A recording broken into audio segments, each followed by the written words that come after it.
Hello. ఈరోజు మనం ఒక అద్భుతమైన కాన్సెప్ట్ గురించి మాట్లాడుకోబోతున్నాం. అదేంటంటే క్యాల్ న్యూపోర్ట్ రాసిన ఫేమస్ బుక్ డీప్ వర్క్. ఈ పుస్తకానికి సంబంధించిన సమ్మరీని తెలుగులో చాలా డీటెయిల్డ్గా ఈ ఎక్స్ప్లెయినర్లో విశ్లేషించబోతున్నాం. ఎటు చూసినా డిస్ట్రాక్షన్స్తో నిండిపోయిన ఈ ప్రపంచంలో మన ఫోకస్ని ఎలా మాస్టర్ చేయాలో తెలుసుకుందాం రండి.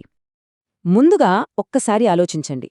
రోజుకి కేవలం 4 గంటలు మాత్రమే పక్కా ఏకాగ్రతతో పనిచేసే ఒక వ్యక్తి 9 గంటల పాటు డిస్ట్రాక్షన్స్ మధ్యలో కొట్టుమిట్టాడే వ్యక్తి కంటే రెట్టింపు రిజల్ట్స్ తీసుకురాగలడా? ఖచ్చితంగా తేగలడు. ఎక్కువ గంటలు పనిచేస్తేనే సక్సెస్ వస్తుంది అనేది పాతకాలపు భ్రమ మాత్రమే అని ఈ సోర్స్ చెప్తోంది. దానికి బదులు తక్కువ టైమైనా విపరీతమైన ఏకాగ్రతతో పనిచేయడమే అసలైన సక్సెస్ సీక్రెట్. రైట్. ఈరోజు మనం కవర్ చేయబోయే టాపిక్స్ ఇవే. 1 ప్రొడక్టివిటీ అపోహ, 2 డీప్ వర్సెస్ షాలో వర్క్, 3 అసలీ ఫోకస్ వెనుక ఉన్న సైన్స్, 4 ఏఐ యుగంలో ఎలా సర్వైవ్ అవ్వాలి, 5 ద 4DX ఫ్రేమ్వర్క్, చివరగా డీప్ వర్క్కి సంబంధించిన ఆచరణాత్మక స్ట్రాటజీలు. మొదటి సెక్షన్ ద ప్రొడక్టివిటీ మిత్, అంటే మన ప్రొడక్టివిటీ గురించి మనకున్న అపోహ. మనం ఎప్పుడూ ఆన్లైన్లోనే ఉంటాం, ఏదో ఒక పని చేస్తున్న ఫీలింగ్లో ఉంటాం. కానీ రియాలిటీ ఏంటో తెలుసా? అక్కడ జరిగే అసలైన వాల్యూ క్రియేషన్ చాలా తక్కువ. 15 సెకండ్లు, ఇది నిజంగా భయపెట్టే వాస్తవం. ఈ టిక్టాక్లు, షార్ట్ వీడియోల వల్ల మన బ్రెయిన్ ఎలా తయారైందంటే కనీసం 15 సెకండ్లు పాటు కూడా ఒకే విషయం మీద ఫోకస్ చెయ్యలేని స్థాయికి మన అటెన్షన్ స్పాన్ పడిపోయింది. ఇలాంటి పరిస్థితుల్లో గొప్ప పనులు చేయడం ఎలా సాధ్యమవుతుంది?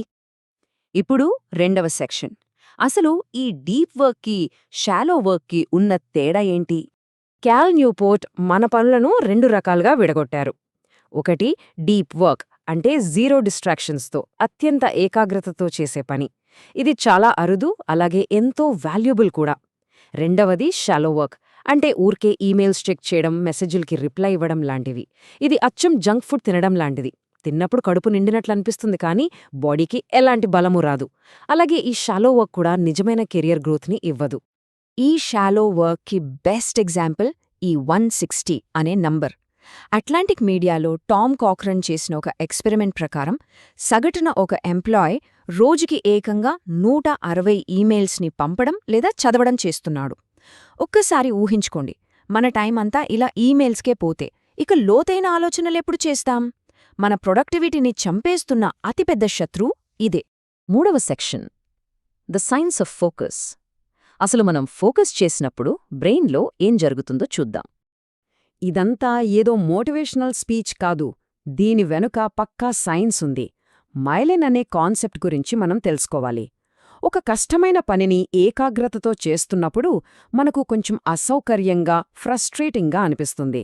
ఎందుకంటే ఆ టైంలో మన బ్రెయిన్లోని నరాల చుట్టూ ఈ మైలిన్ అనే పొర ఏర్పడుతూ ఉంటుంది.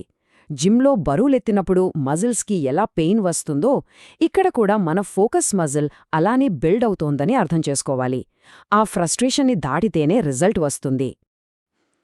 ఈ విషయాన్నే ప్రముఖ రచయిత జనాథన్ ఫ్రాంజన్ ఎంత అద్భుతంగా చెప్పారో చూడండి. ఈ ఇంటర్నెట్లో, సోషల్ మీడియాలో గడిపే టైం వల్ల మన క్రియేటివిటీ ఎలా నాశనమవుతుందో ఆయన మాటల్లో తెలుస్తోంది. అది ఒక కృత్రిమమైన వాతావరణమని, మన సహజమైన ఆలోచనలకు అక్కడ స్వేచ్ఛ ఉండదని ఆయన అభిప్రాయం. సెక్షన్ 4 సర్వైవింగ్ ది ఏఐ ఎరా. ఆర్టిఫిషియల్ ఇంటెలిజెన్స్ యుగంలో మన మనుగడ ఏంటి? ఇప్పుడు ఎక్కడ చూసినా ఏఐ గురించే చర్చ జరుగుతోంది కదా. ఈ స్మార్ట్ మెషీన్లు మన షాలో వర్క్ని, అంటే పదే పదే చేసే రొటీన్ పనుల్ని చాలా ఈజీగా చేసేస్తాయి. కాబట్టి నాలెడ్జ్ వర్కర్స్గా ఫ్యూచర్లో మన వాల్యూ నిలబడాలంటే ఏఐ అంత త్వరగా చెయ్యలేని కాంప్లెక్స్ ప్రాబ్లమ్స్ని మనం సాల్వ్ చేయగలగాలి. దానికి ఈ డీప్ వర్క్ అనేది మనకున్న ఏకైక మరియు అతిపెద్ద కవచం. చరిత్రలో అత్యంత గొప్ప వాళ్లందరూ ఈ సీక్రెట్ని ఎప్పుడో పసిగట్టారు. వాళ్ల గురించొకసారి చూస్తే, కార్ల్ జంగ్ ఏకంగా అడవిలో ఒక రాతి టవర్ కట్టుకుని ఐసోలేషన్లో పనిచేశాడు. మార్క్ ట్వెయిన్ తన ఫ్యామిలీకి దూరంగా ఒక చిన్న షెడ్లో కూర్చుని క్లాసిక్ నవలలు రాశాడు. బిల్ గేట్స్ కూడా మైక్రోసాఫ్ట్ని స్టార్ట్ చేసినప్పుడు ఇలాంటి తీవ్రమైన ఏకాగ్రతతోనే పనిచేశాడు. వాళ్ల గొప్ప విజయాలకు ప్రధాన కారణం ఈ ఐసోలేషన్, అలాగే డీప్ వర్క్. 5వ సెక్షన్ ద 4DX ఫ్రేమ్వర్క్. సరే, వినడానికి ఇదంతా బాగుంది, కానీ ఆచరణలో ఎలా పెట్టాలో చూద్దాం. దీనికోసం ఈ 4 డిసిప్లిన్స్ ఆఫ్ ఎగ్జిక్యూషన్ రూల్స్ పాటిస్తే సరిపోతుంది. ఫస్ట్ రూల్, ఒకేసారి 10 పనుల మీద పడిపోకుండా అత్యంత ముఖ్యమైన ఒకే ఒక గోల్ మీద ఫోకస్ చేయాలి. ఆ తర్వాత ఆ గోల్కి సంబంధించిన లీడ్ మెజర్స్ పైన యాక్షన్ తీసుకోవడం, ఒక స్కోర్ బోర్డ్ మెయింటైన్ చేయడం, అలాగే నిరంతరం అకౌంటబిలిటీ కలిగి ఉండటం.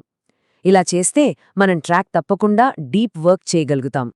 6వ section, strategies for deep work. మన డైలీ లైఫ్లో, ఆఫీస్లో దీన్ని ప్రాక్టికల్గా ఎలా అప్లై చేయాలి? ఈ డీప్ వర్క్ అనేది ఒక స్కిల్. అది రాత్రికి రాత్రే రాదు. ఫస్ట్ స్టెప్గా కేవలం 25 నిమిషాలు ఎటువంటి డిస్ట్రాక్షన్ లేకుండా కూర్చోవటం అలవాటు చేసుకోవాలి. క్రమంగా దాన్ని 45 నిమిషాలకు పెంచాలి. ఫైనల్గా 90 నిమిషాల డీప్ వర్క్ బ్లాక్ని మాస్టర్ చేయాలి. మీ మేనేజర్తో లేదా టీంతో ముందే క్లియర్గా మాట్లాడి, నేను ఉదయం 10 నుంచి 12 వరకు ఒక ముఖ్యమైన టాస్క్ మీద ఉండి ఆఫ్లైన్లో ఉంటాను అని బౌండరీస్ సెట్ చేసుకోవటం ఇక్కడ చాలా ఇంపార్టెంట్. అలానే నిరంతరం పనిచేస్తూనే ఉండలేము. అటెన్షన్ రెస్టరేషన్ థియరీ ఏం చెప్తుందంటే, తీవ్రమైన పని తర్వాత మన బ్రెయిన్ ఖచ్చితంగా రీఛార్జ్ అవ్వాలి. రీఛార్జ్ అంటే మళ్ళీ ఫోన్ తీసి సోషల్ మీడియా స్క్రోల్ చేయడం కాదు. ఫోన్ పూర్తిగా పక్కన పెట్టి కాసేపు నేచర్లో నడవాలి. అప్పుడే ఆ మైండ్లో మిగిలిపోయిన అటెన్షన్ రెసిడ్యూ క్లియర్ అయి బ్రెయిన్కి రియల్ రెస్ట్ దొరుకుతుంది. మనం రోజుని ఎలా ముగిస్తామనేది కూడా చాలా ముఖ్యం.